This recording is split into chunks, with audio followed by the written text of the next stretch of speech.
The state facilities make a lot of money. You've Right. got cheap labor in there doing big business. I mean, the facility I was at made flags that you guys buy in all the stores, in the retail stores. We were the ones making them Okay. for 32 cents an hour.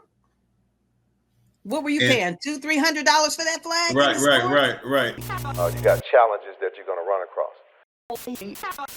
Right now, I work as a program manager for National Incarceration Association (NIA), and my job is to create, implement, and train facilitators to go into uh, core civic prisons and Fulton County Jail, transitional houses, and work with people who are transitioning, period, dot, so that they can successfully do so.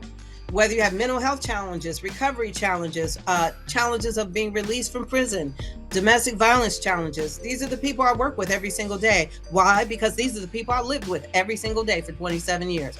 So who better to help them? I'm a certified peer specialist mental health, certified peer specialist addictive recovery as well. And I'm also a forensic peer mentor. So I work with all factions. It does not matter, male or female, to support them in their transition through the trauma that they've lived through. I'll buy it. They may have made decisions that put them in that position of trauma, but it's trauma nonetheless. Two questions. One, you said something like core civic prisons, and then the second question is: are you in an office in Atlanta where these people come in and talk with you?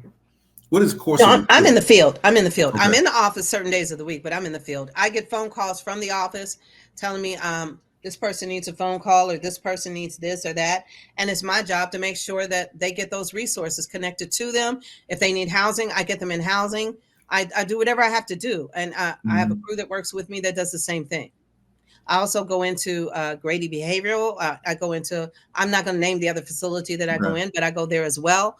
And Mhm. I deal with them once a week, every week. But what is that core civic prison you said? You Private said, prisons. oh, okay. What do you think about those? Because I know a lot of people are talking about, if you're talking about private prisons where you got billionaires investing in prisons, they're treating them like apartment complexes where they just got to fill the prisons. Is that what you're talking about when you say private prisons? Private prisons means they're privately owned, they're not owned by the state. Right. And what you just described, that's how I thought of private prisons while I was sitting in my state facility. I thought Uh-huh. that same way you do. But you know what I had to think about afterwards? Isn't that the same thing the state's doing? Right. Yeah. Right. But So but what it they're really is letting that it offsets the cost of the state. The state doesn't have to pay a certain amount of the cost. That's all. right. They still have to follow the state guidelines, but the But state some of doesn't have. those prisons, they have to be filled, and you're saying that that's not a maybe a system that runs them back in there, or these people are just putting themselves in there. Because is it better? I mean, does it seem like a better for a billionaire to buy private prisons than apartment complexes? How do they get paid that way? Well, how do they get paid for what they do? For the They're private getting prisons, money like from this. They're getting money from the state, from the federal government, just like the states do. The state facilities do. The mhm, state facilities make a lot of money. You've right. got cheap labor in there doing big business. I mean, the facility I was at made flags that you guys buy in all the stores, in the retail stores. We were the ones making them Okay. for 32 cents an hour. What were you And paying? $200-300 for that flag in right, the right, store? right, right. And the state gets that money. Where does that go? The state gets a percentage of that money. That's a good question. That's a good question. Now they have to pour back in, and I think the state's facilities are starting to see how expensive it is to keep these people for so many years, because you're now paying astronomical medical expenses for these people, or these people are getting a lack of medical care because you don't want to pay for them. Hmm. So they're dying. Wow. But it's getting expensive to bury them. So they have to bury them too in a lot of cases because they outlive their family members who would have buried them. So it's a catch-22, but it's not state prison versus private prison. The questions you're asking about the private prison applies to the state prisons as well. Who's getting all this money? Where's all this money going? It's big business. They're getting Right. money off your phone calls. They're getting money off of your visits through what used to be through JPay system. They were making millions off of us, but now they're using other organizations now so that you can do videos with your families, visits of that nature. So there's so many ways that they're making money off of the inmates. They're cheap labor. They're cheap labor. Mm-hmm. So, and they're skilled labor, highly skilled labor, because a lot of the jobs they're doing for little or nothing, most people, when they're shopping and doing retail type things, they don't even realize we're the ones that are making it possible for them to buy those items. But yet they're so concerned about third world countries having people doing things for little or nothing and under slave labor type, environments. Mm-hmm. But you're not worried about us sitting in prison doing the same thing in the United States? Right. That's interesting. We're Right. doing the same exact thing. Right. We make a lot of the oils, just in Ohio alone. We made a lot of the oils. We definitely made the flags. We made a lot of the tents that people buy in the women's prison. Skilled labor. You're using power machines that these girls can break them down, put them back together, everything else, and are skilled enough to make the actual products that you use safely every day that you're paying all this money for. But we little old girls made them sitting in prisons. And you're saying that the little old girls, leave prison and they can't get a job doing what they've been doing for the last 15 years. No, because they're a felon. Wow. But we were good enough for you to bring your company in there to get us to make those flags for you in the prison. 32 We're just not good enough to come and work for you when we get out. Because we're a felon.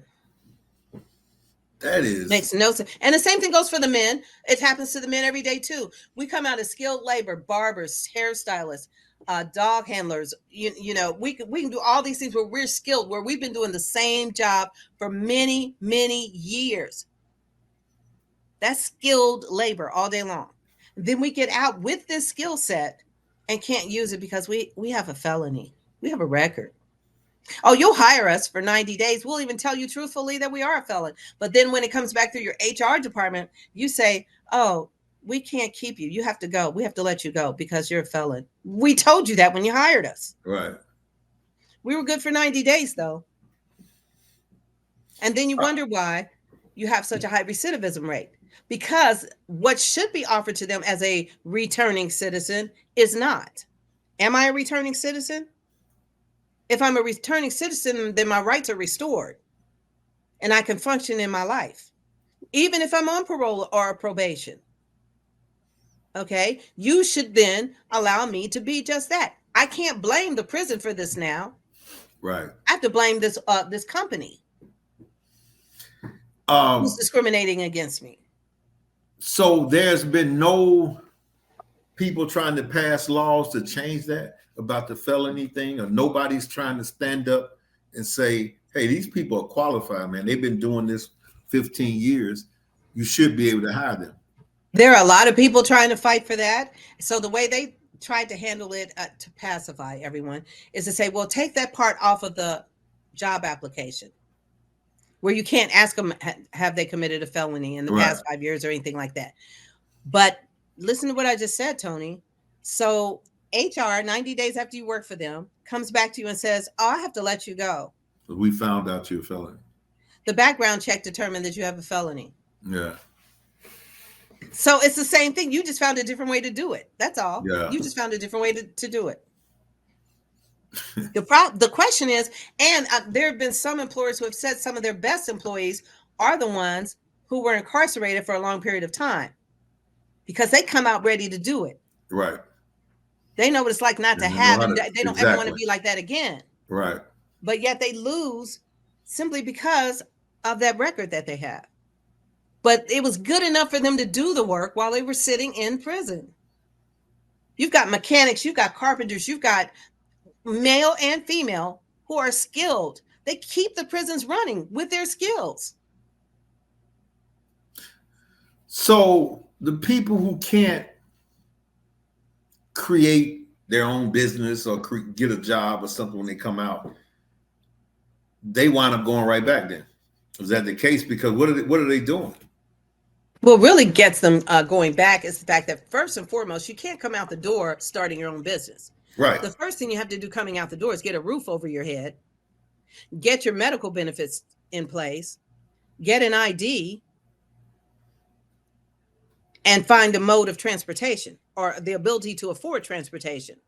So how do you do all that? You got to have a phone, because you can't do anything now without a phone. Right, a phone, right. Yeah, you have a phone, even if you don't have a laptop. If you have a phone, you can fill out those applications online. You can do this, you can do that. Okay. So what is stopping them is the ability to get the one object that they need coming out the door, which is a phone, and then placing a roof over their head, because you have to have an address in order to do certain things. So if they don't have that, it doesn't matter if they have a job. They're not going to keep that job because they don't have a roof over their head and they don't have a telephone for you to contact them to get this done or that done or that done. They have to go to the library to fill things out. Well, if you're waiting on a response, you can't go sit at the library all day and all night and wait on the email to come back. You see what I'm saying? So there's so many things in their way.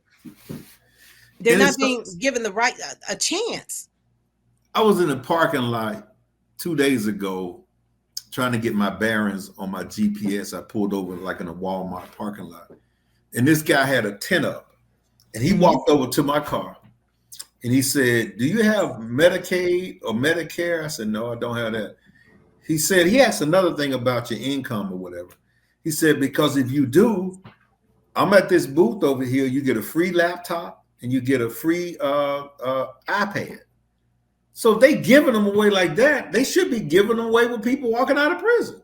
Exactly. There should be a system in place at every prison where going out that door, they get a laptop and they get a phone. Exactly. That's exactly what should happen. Because what's really happening is they're getting out and then we're scrambling when they get out to get a laptop and a phone for them. And a roof over their head. Those three things, Tony, they got to have those things. Right. They cannot function in a world today without those things. Right. So we throw them into a halfway house and they're still sitting there with no phone, no laptop, at the mercy of someone else. And then everybody's screaming at them about, you got to pay your fines. You got to do this. You got to pay your rent at this house. You got to do that. How are they supposed to do all that? And you expect them to do it and be successful and not return to what they know best. Right. And a lot of them probably came in, I can't say for sure. Well, I would say with the guys that were like drug dealers or something, they didn't even have checking accounts. They were just hustling with money. They didn't even know how to set up a checking account or know how it even works. That's not just drug dealers. That was your auto theft dude, your common thief, your burglary charge people. None of them have bank accounts. And if they're black or brown, they were not even raised to understand the necessity of a bank account. Mm-hmm. And in this day and age, you got to have a bank account. Bank account, right. You have to. You have to. Right. With a minimum in that account so that you can get a little debit card and everything else so that you can have Zelle on your account, because that's the way you're paid a lot of times, straight into your account. That's the smartest way to be paid. Yeah. And we try to teach them things like that. That's what I love about NIA. Excuse me. Because we try to teach them the things that they need. We go through financial literacy with them and things like that. Not in prison, like they'll teach you, they'll have a financial literacy class where they teach you budgeting and all this stuff. That's great. That's fantastic. But when you get out of prison, you don't have time to budget because you can barely get a job. And you you got to pay fines. You got to pay your rent at this halfway house. You got to have money for transportation. You need money for food. You're going to have to buy a pair of shoes and at least one pair of pants that you have to wear 7 days a week. You got to do all that. You don't have time to budget. So what they need to understand is what you need to do is get a bank account. Mm-hmm. You need to keep a minimum amount in that bank account so that you can start to establish credit for yourself and get this debit card, have everything come straight into your account, pay everything out of your account, all your bills and everything, and let that force you to learn how to budget. Because when you're doing direct deposit, then you're not having to try to figure out what to do next. The bank does it, automatically takes what needs to come out and it goes where it needs to go. And you start to learn to do what you need to learn. You've got to teach them in a way that is relative to where they are in their lives, not where you think they should be. What What's the system like in Georgia compared to Ohio that's different? What do you? Make sure that you like and subscribe and hit the all button and all that kind of stuff, because we're going to have a lot of good interviews on this podcast.